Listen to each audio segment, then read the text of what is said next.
counties are getting there. Bururi wa Kenya uri gatagati-ini ka mabũrũri ma Afrika maria monanĩtie kwĩrutĩra mbara-inĩ ya mũrimũ wa COVID-19 mĩeri-inĩ ya kũigĩrĩrwo ratiri-inĩ ikĩonania mũrimũ ndũratamba mũno Afrika ũkĩringithania na mabũrũri mangĩ ma thĩ.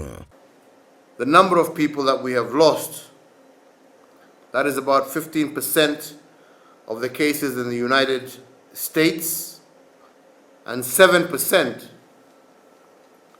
of the number of deaths that have occurred in the United States.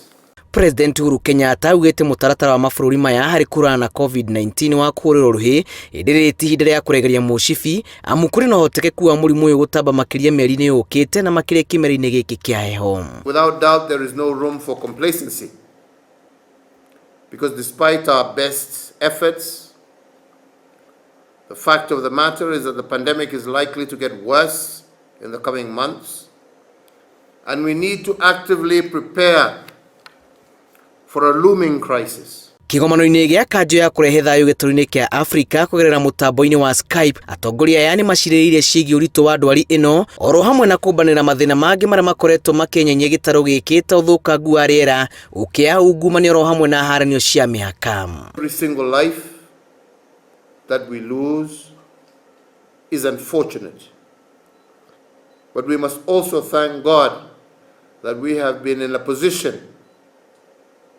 to reduce the death rate that has been associated with many other parts of our globe. Akiheana mũhano wa bũrũri wa Kenya, Uhuru augĩte atongoria a ndini nĩ mateithĩrĩirie hanene mbara-inĩ ĩno na njĩra ya gũkinyĩria mũingĩ ndũmĩrĩri na gwĩtĩkĩrana na itua rĩa kwamba kwa gũcokereria nyũmba-inĩ cia ihoero.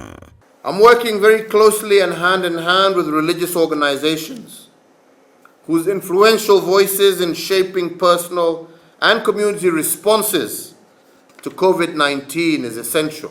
Thĩinĩ wa andũ bilioni 1.2 gĩtarũ-inĩ kĩa Afrika, no andũ matanyihĩire 400,000 Amerikanĩte kũrwara COVID-19 na gũkua ikuũ cia andũ matanyihĩire 10,000. Ngĩribotera Inooro TV, njĩtagwo Julius Karĩithi wa Mũnene.